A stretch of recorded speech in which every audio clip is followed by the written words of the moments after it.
Eu vou fazer uma pergunta para você agora.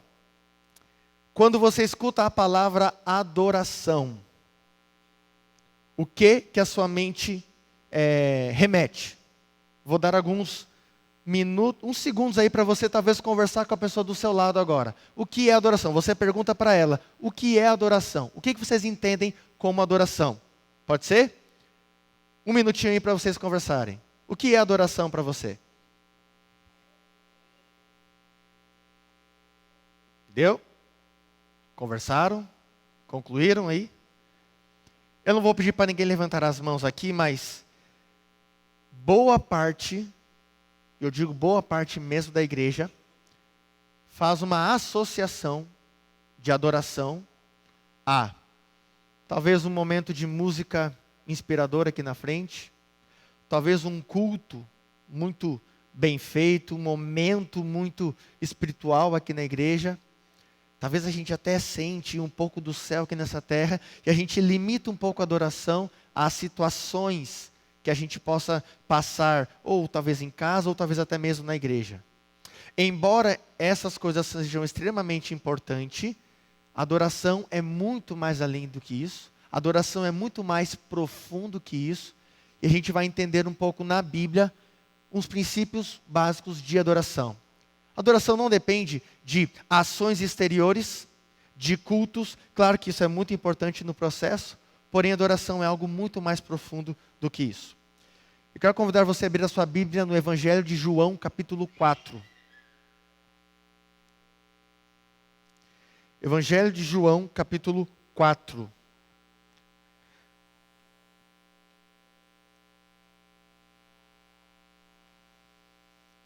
Verso 23 e o verso 24.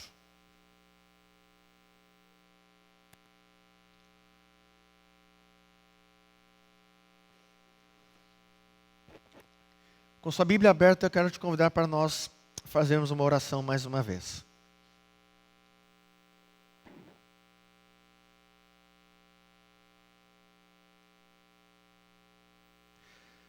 Pai querido, nós estamos nesse momento com a Tua palavra aberta em nossas mãos. Especificamente agora eu quero te fazer um pedido especial. Que nessa manhã a Tua palavra fale ao nosso coração. Exclusivamente a Tua palavra. Que nesse momento nós possamos entender aquilo que o Senhor realmente quis ensinar para as pessoas naquele tempo. E o que nós precisamos aprender nessa manhã através desses versos também. Esteja conosco, nos ensine a Tua palavra, e que possamos receber essas informações, aplicá-las em nossa vida e vivermos uma vida nova contigo. Em nome de Jesus, amém. Verso 23 e 24. Mas vem a hora e já chegou em que os verdadeiros adoradores adorarão ao Pai em espírito e em verdade, porque são estes que o Pai procura para seus adoradores. Deus é espírito e importa que os seus adoradores adorem em espírito e em verdade. Nós temos um conceito bíblico firme dizendo o que realmente é adoração. A Bíblia diz que Jesus está procurando pessoas que o adorem em espírito e em verdade. Esses são os dois principais princípios sobre adoração. Nós vamos entender o que é adorar em espírito e o que é adorar em verdade. Quando você lê na Bíblia a palavra espírito, dentro desse contexto de adoração, nós entendemos uma coisa. Adorar em espírito é você estar em um profundo compromisso de mente e coração com aquilo que você adora. Ou seja, a adoração ela não depende de algo, não deve depender de algo externo, de um culto que me foi proporcionado, de uma música que eu ouvi, de uma pregação que alguém fez, e sim é um compromisso que eu tenho do meu coração e da minha mente a adorar alguém. Embora a música seja uma expressão de adoração, muito bom e muito utilizado na igreja, é uma metodologia, uma expressão da adoração de quem está adorando. Se eu vou aqui pregar e não adoro a Deus na minha vida pessoal, qual é o efeito da minha pregação. Se eu venho cantar na igreja e o meu coração não está adorando ao Senhor, qual é o efeito da música?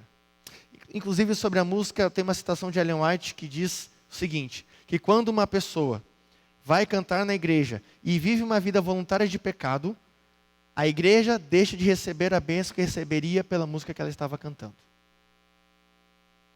Então, adoração é algo muito mais sério, envolve muito mais a nossa vida do que apenas situações externas em que nós passamos.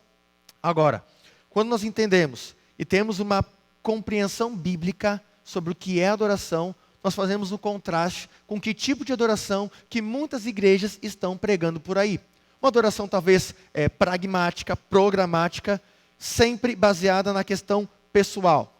Você pode acompanhar outras igrejas e outras realidades que você conhece, numa questão espiritual. A adoração que está sendo construída, ela é baseada na autorrealização, talvez até mesmo massageando o próprio ego, nos desejos pessoais de futuro, de sucesso e tudo mais. Até abrindo um parênteses, você quer lotar uma igreja?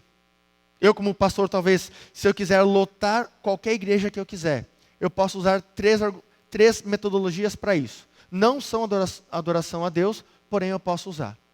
Nos meus discursos, nas minhas pregações, nas músicas em que nós estivermos aqui cantando e fazendo na igreja, que supostamente as pessoas acham que é adoração, eu uso 3 argumentos. Primeiro, eu uso culpa, medo ou ganância. São 3 coisas que nós podemos usar para lotar uma igreja. Eu não me preocupo tanto se as pessoas estão adorando a Deus ou não, mas essas 3 coisas lotam uma igreja hoje, infelizmente. Por quê? Se eu transmitir aqui um discurso alarmista, dizendo, trabalhando com medo de vocês, que se vocês não estarem na igreja, não serem fiéis a tudo que a igreja está dizendo, não ofertarem, não fazerem tudo que a igreja está querendo, Deus pode castigar vocês. Você já ouviu isso em algum lugar? Não sei você, eu já escutei muito. Aí por medo, muitas pessoas fazem o quê? Vão na igreja, fazem o que o pastor falou, fazem o que um ser humano indicou que é para fazer, por mais absurdo que seja. Então ela não aprende a adorar a Deus, aprende a ter medo de Deus. Segundo ponto, culpa. Se você está sofrendo na sua vida, se você ainda está sem emprego, se você está chorando, se sua família está acabando, se seu casamento está realmente uma desgraça, é porque você não está fazendo, aí eles falam que você tem que fazer. Aí você aprende a não adorar a Deus, você aprende a ter esse sentimento de culpa. Que o mal que eu estou causando é Deus que está me castigando. E isso não é bíblico. E o terceiro, ganância. Você quer alcançar algo, você quer receber alguma coisa, quer seja financeiro ou não, venha para a igreja, faça isso e isso, oferte aqui que você vai receber. Então eu não abro mão do meu egoísmo, do eu. Eu vou para a igreja atender a necessidade que eu tenho. E o princípio de adorar em espírito é completamente o contrário. O meu coração e a minha mente assumem um compromisso de adorar. Então eu vou na igreja para oferecer e não para receber. E aqui é um princípio que a gente precisa entender claramente. Culto não se assiste. Culto se presta. Culto se oferece. Nós viemos na igreja, nós temos uma programação que chamamos de culto. Só que isso aqui é você querendo oferecer para Deus o seu culto racional e pessoal. Existe uma grande diferença.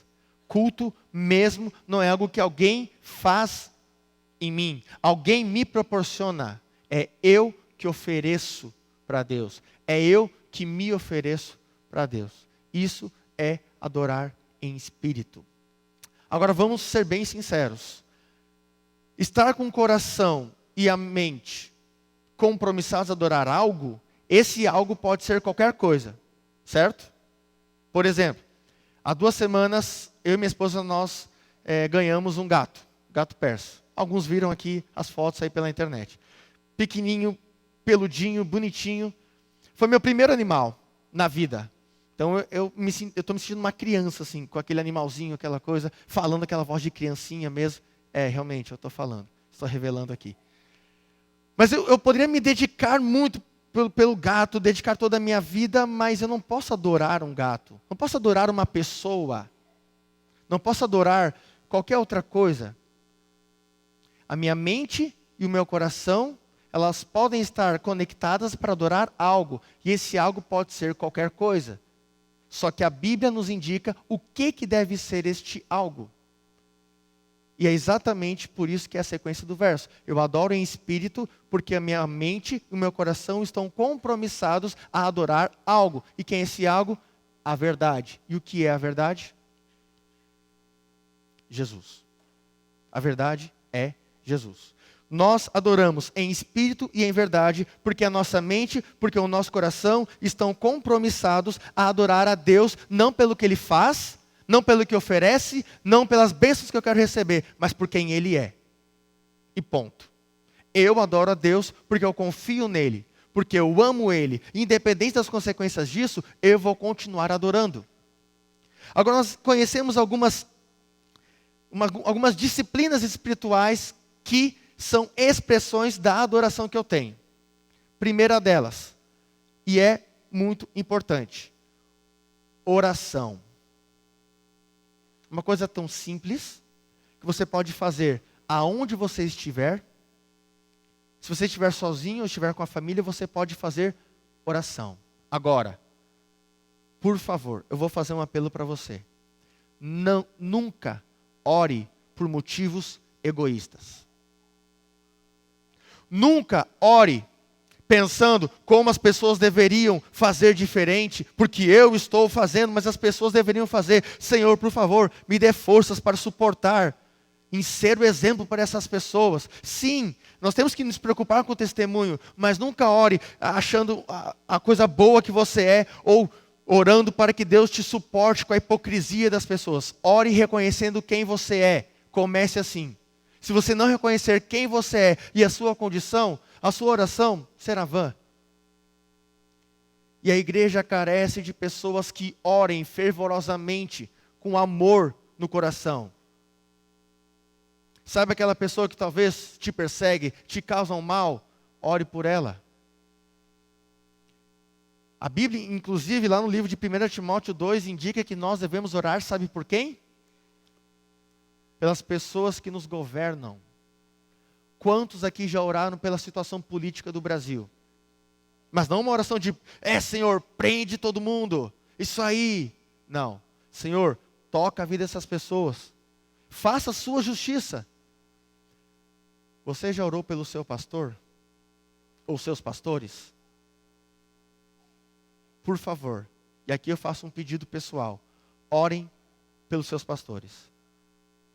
Orem pelas pessoas que te lideram de alguma forma.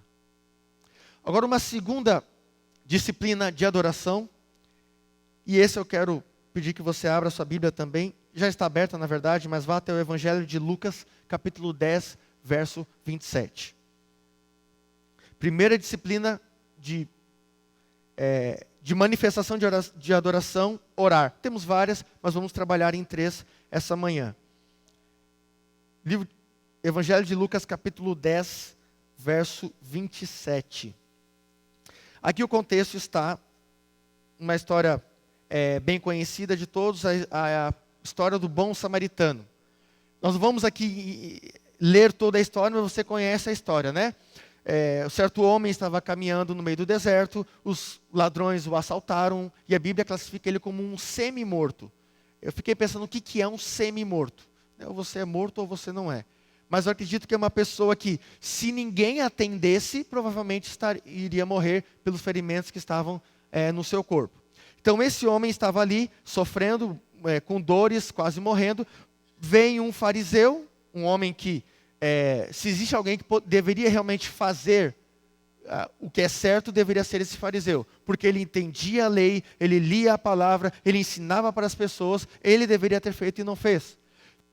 Segundo homem, um levita, um aprendiz desse fariseu, olha a situação e olha, bom, se o fariseu não parou para ajudar, então quem sou eu?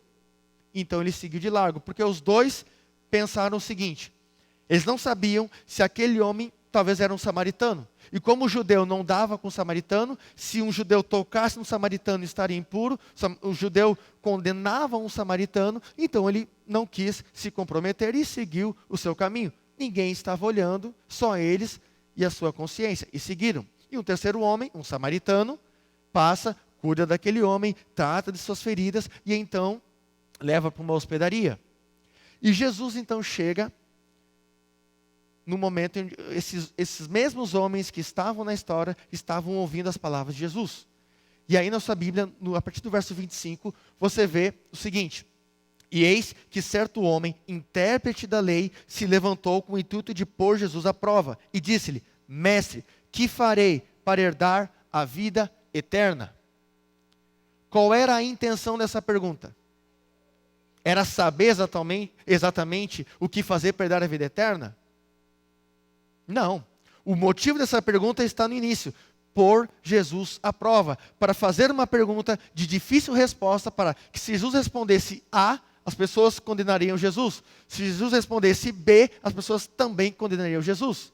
Só que a resposta dele é completamente diferente do que eles esperavam. E Jesus então responde: bom, você que é um intérprete da lei, você que é um homem estudado, como você interpreta a lei?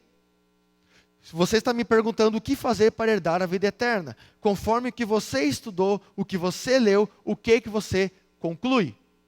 E o homem responde, talvez com palavras perfeitas, com palavras bem colocadas, e até uma certa pompa dizendo: Senhor, é fácil amar a Deus sobre todas as coisas, de todas as minhas forças, de todo o meu entendimento. E mais, amar o próximo como a mim mesmo. A resposta está correta. Porém, é que as palavras que estavam sendo ditas não eram as mesmas que estavam vividas. As palavras eram bonitas, mas a vida não confirmava as palavras que estavam dizendo. E Jesus conta a história do bom samaritano exatamente com essa intenção. Porque este homem que estava falando essas palavras lindas e maravilhosas se equiparava com o fariseu da história. O sentimento que ele estava naquele momento foi o mesmo sentimento de negligência que o fariseu teve na história, o fariseu e o levita. E ao final da história, acontece algo interessante. Ali no verso 30, depois de contar toda a história, pensa, Jesus está falando com um judeu que não gosta de samaritano, que condena samaritano. Jesus contou uma história de um homem que estava sofrendo, 2 judeus não ajudaram e um samaritano o ajudou. Está contando essa história para um judeu. E ele diz o seguinte: qual destes 3 parece ter sido o próximo do homem que caiu nas mãos dos salteadores? Qual foi a resposta do homem? Por acaso ele fala samaritano? Não. Por acaso ele fala o homem de Samaria? Não. O orgulho judeu nesse momento não permitia ele reconhecer que um samaritano, uma pessoa deplorável, uma pessoa sem moral, serviria de exemplo de conduta para aquele homem. Tanto que ele diz, o que usou de misericórdia. Um eufemismo. Ele não aceitava dizer que foi um samaritano. E Jesus responde, respondeste bem, faze tu do mesmo jeito. Você quer dar a vida eterna? Veja o que ele fez e faz o mesmo. Obviamente, Jesus não estava defendendo uma salvação por obras. Jesus não estava aqui defendendo que você vai ser salvo porque você vai praticar o bem com as pessoas. Essa não é a questão. Mas aquele samaritano fez aquilo porque ele amava o seu próximo. Porque antes disso ele amava a Deus sobre todas as coisas. E entendia que deveria fazer a vontade de Deus, amar a Deus. E naturalmente de quem recebe a salvação é praticar isso com o seu próximo. É uma consequência natural. E é isso que Jesus estava dizendo. Aquele homem, mesmo sendo samaritano, está mais perto de receber a vida eterna do que vocês, que estudam a palavra há tanto tempo, mas não vivem ela na vida de vocês. Mas 2 princípios interessantes. amar a Deus sobre todas as coisas e ao próximo como a ti mesmo. Você sabe por que existem esses dois princípios a respeito do amor? Primeiro, que se você vai seguir a vontade de Deus, você segue sempre por amor. Não é por medo, por culpa, por ganância, por bênçãos ou por qualquer outro motivo. É por amor. Se você pegar em Êxodo 20, os 10 mandamentos, nós temos uma divisão. Interessante que todos os desenhos das duas tábuas, você nunca vê se são 10 e tem duas tábuas, logicamente deveria ser 5 de um lado e 5 de outro. Né? 10 dividido por 2, 5. Só que não, está 4 de um lado e 6 do outro. Por quê? Vocês notaram que os 4 primeiros mandamentos é amor nosso para com Deus. Não terás outro Deus diante de mim, adoração a Deus. Não farás para ti imagem de escultura. Agora, será que adorar a Deus não é a mesma coisa que adorar imagem de escultura? Adorar a deuses? Não é a mesma coisa que adorar uma escultura? Por que temos 2 mandamentos aqui? Não sei se vocês já pararam para pensar nisso. Porque no lugar desses deuses do primeiro mandamento, eu posso colocar qualquer outra coisa. Eu posso colocar eu mesmo, posso colocar uma rede social, posso colocar um relacionamento, posso colocar uma pessoa, um artista, um pastor, posso botar inclusive a própria igreja. Tudo aquilo que a minha mente e coração estão comprometidos a adorar mais do que a Deus, se torna um Deus para mim. E o mandamento diz, não terás nada com maior comprometimento no seu coração e na sua mente do que Deus. Tudo vem em sequência, família, igreja, compromissos, relacionamentos, mas Deus é minha prioridade. E os outros 6 mandamentos é de amor ao próximo. Honra teu pai e tua mãe, não matar, não roubar, não adulterar, não mentir, não cobiçar. É de amor ao próximo. Então Jesus está dizendo, sigam a lei de Deus. Porém, sigam por amor. Porque os fariseus estão seguindo por outros motivos. De hipocrisia, de autorrealização, para serem pessoas julgando as pessoas, olha, você está errado. Você tem que fazer isso aqui para então Deus te perdoar. Quem é você para dizer de que forma que Deus perdoa? Ou definir de que forma isso acontece? Então, segunda disciplina que nós temos para expressar a nossa adoração. Primeira, oração constante, a todo momento, por todas as pessoas, sempre motivados por amor. Segunda expressão, seguir completamente a vontade de Deus expressa nos 10 mandamentos, inclusive o sábado. Aí você faz uma análise sua, para você e Deus. Como tem sido o seu sábado? Tem sido deleitoso? Tem sido pesado? O seu sábado está, digamos que inconstante, a sua adoração? Um sábado sim, outro sábado não. Como está seu culto familiar na sua casa? O culto de pôr do sol? Aí você faz uma análise. Você está seguindo e adorando a Deus através da sua vida prática? Aí você tira a sua conclusão com Deus. E a terceira disciplina de adoração, e é impossível nós não falarmos essa, porque ela está intimamente interligada, e resumimos em uma frase: tudo de mim em resposta ao tudo de Deus. Essa frase está associada à nossa crença bíblica de mordomia cristã. Eu reconheço que Deus é o meu criador e mantenedor. E eu represento isso sendo fiel em 10% da minha renda que Ele definiu para que eu devolvesse. Eu reconheço que Jesus é o meu Salvador, é o meu Redentor, que se ofertou por mim. E eu represento isso através da oferta que eu dou na igreja. Só que interessante é você falar de dízimos e ofertas hoje em dia, fora da igreja, qual é o efeito que talvez, ou o que você vai escutar das pessoas. Nós precisamos entender que nós devemos adorar a Deus em toda e qualquer situação.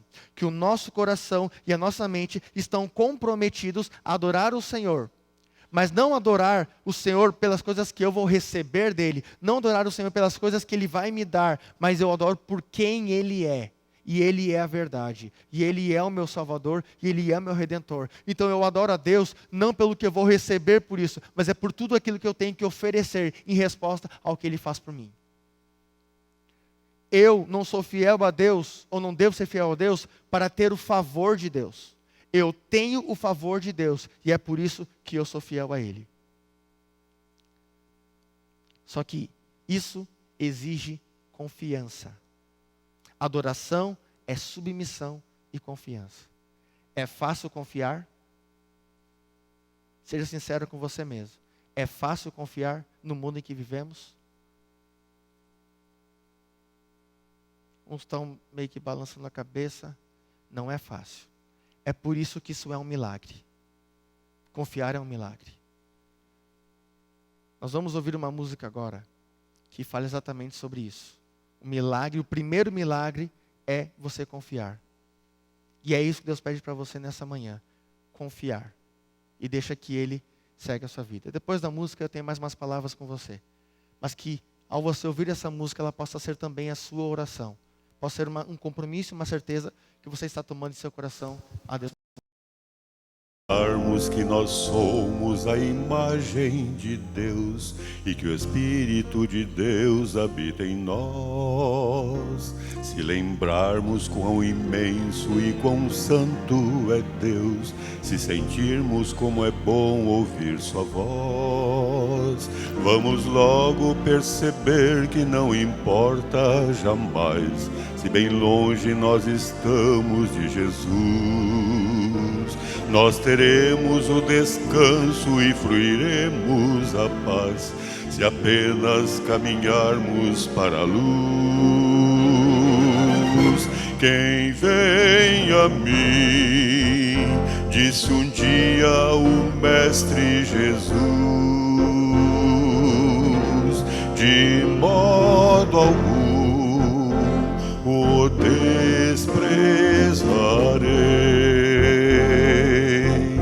pois nos aceita do jeito que somos e nos transforma em filhos diletos de um rei.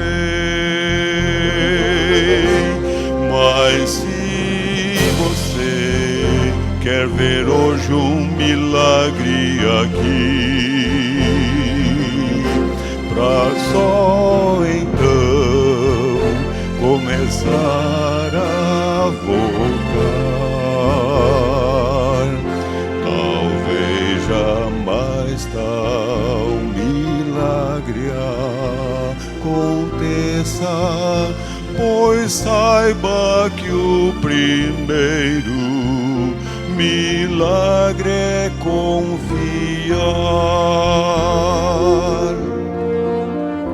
Se o amor de Deus expresso por seu Filho Jesus impressiona e toca o nosso coração, se a fé que tudo excede então começa a crescer, nos invade e enche a vida de emoção, é exatamente aí que o milagre maior tem lugar e o homem pode renascer. Tal momento incomparável todos podem sentir, e a experiência áurea do viver. Quem vem a mim, disse um dia o Mestre Jesus, de modo algum o desprezarei, pois nos aceita do jeito que somos e nos transforma em filhos diletos de um rei.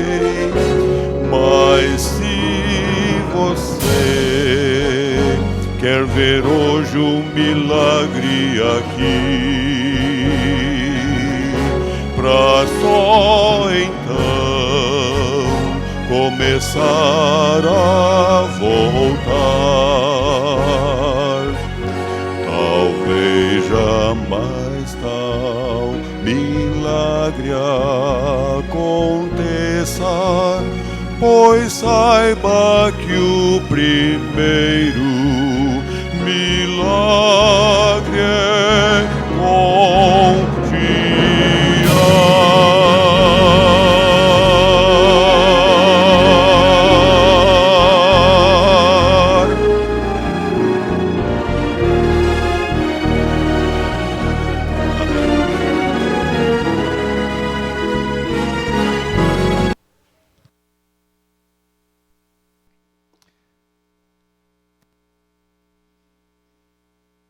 Eu não sei se talvez algum de vocês está esperando talvez algum milagre, está esperando talvez resolver alguma coisa da sua vida para ser realmente um adorador ao Senhor, para ser fiel ao Senhor.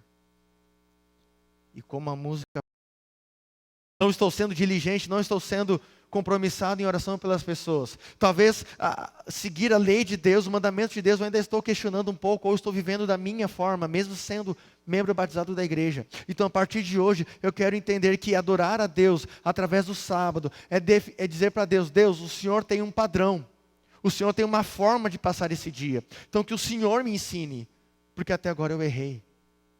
Porque até agora eu fiz a minha vontade. Então, a partir de agora, eu quero fazer a sua vontade. Ser um adorador realmente eficaz é aquele que diz: Senhor, nós vivemos em um país de crise, nós vivemos em um país financeiro com sérios problemas, mas eu quero honrar, eu quero que as minhas finanças estejam em tuas mãos, até para eu ter mais sabedoria para usar o restante que fica comigo, que o Senhor definiu, que é o suficiente para eu viver. E se de alguma forma eu errei nisso até agora, eu peço perdão, porque a partir de hoje eu quero ser um novo adorador. Eu quero fazer completamente a sua vontade, não pelo que eu vou receber de suas mãos, mas pelo que o Senhor é. Que o Senhor merece a minha confiança e merece a minha fidelidade total. E alguns de vocês ainda precisam tomar uma decisão séria pelo batismo. Que o batismo também é uma expressão de adoração. Você reconhece que Deus é o seu Deus e merece a sua confiança e merece o seu compromisso diário. Então você se entrega a Deus pelo batismo, selando com Ele um compromisso de viver uma nova vida com as forças dEle, não as suas. Não sei em que estágio você está, em que decisão você precisa tomar, mas alguma decisão precisa ser feita. Se você é membro da igreja, seja um novo adorador. Mas pastor, eu oro todo dia. Pastor, eu guardo o sábado conforme está lá na Bíblia. Pastor, eu sou um fiel dizimista. Pastor, eu já sou batizado. Pastor, eu faço tantas coisas na igreja. Sempre temos que melhorar. Sempre temos que avançar. Sempre temos que crescer. Não sei qual é a decisão que você precisa tomar, mas alguma decisão precisa ser tomada hoje. De sermos novos adoradores, renovados, transformados, confiantes em Deus e fiéis à sua palavra. A mensagem de hoje, ela não termina hoje. Sábado que vem nós temos uma mensagem com o pastor Gilvan, que é uma sequência da mensagem de hoje. Nós combinamos isso. Eu te faço um convite, para a partir de hoje você tomar essa decisão, mas também estar aqui sábado que vem, para entender um pouco mais sobre essa adoração que nós precisamos ter aqui na igreja. Que Deus te abençoe, que te dê um sábado repleto de bênçãos em sua companhia. Não sei o que você vai fazer hoje. Se você vai vir na programação da igreja, alguns vão sair para o Impacto de Esperança, outros vão para casa visitar familiares. Não sei o que você vai fazer, mas que tudo que você faça seja exclusivamente para adorar ao Senhor por quem Ele é, e que o seu coração e que sua mente estejam todos os dias comprometidos com essa adoração. Que Deus te abençoe. Vamos ficar em pé e falar com Deus?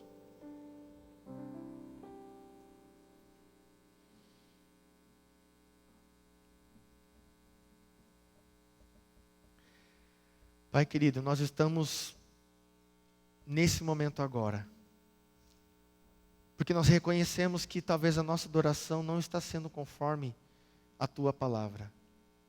Talvez estamos esperando as circunstâncias melhorarem à nossa volta, talvez estamos esperando muito, talvez, do que a igreja possa nos proporcionar, enquanto nós precisamos entender que a adoração não depende de algo externo, mas de um estilo de vida que eu decido ter. E eu sou um adorador por onde quer que eu ande, no meu emprego, na minha família, no meu relacionamento, tudo isso se encaixa com o princípio que eu tenho de adoração a Deus sobre todas as coisas. Então, Pai, temos aqui, nessa manhã, pessoas que vieram até a igreja, e o que motivou elas foi adorar o Senhor. Eu te peço que cada coração, nesse momento, tome a decisão necessária. Aquela que estão demorando tanto tempo, aquela decisão que estão postergando semana após semana, mês após mês, anos após anos, mas que precisam tomar uma decisão hoje, de serem fiéis adoradores de Deus, que tem a sua mente, que é a fonte da sua razão, comprometida com o Senhor, que possui o seu coração, que é a fonte da sua emoção, em compromisso com o Senhor. E automaticamente, a nossa vida, em todas as suas áreas, será um reflexo da adoração que temos firme em nosso coração. Queremos ser fiéis a Ti, e precisamos que o Senhor nos ensine a ser fiéis a Ti. Que o Teu Espírito Santo nos acompanhe nesse dia. Independente das ações que estaremos fazendo, que o Senhor possa estar sempre à frente, protegendo, guiando e mostrando a Tua vontade para cada um de nós. Esse é o meu pedido e também meu agradecimento a Ti. E nos ensine a sermos novos e renovados adoradores de Ti. Em nome de Jesus, amém. Que Deus lhe abençoe. Estarei à porta para cumprimentar cada um de vocês.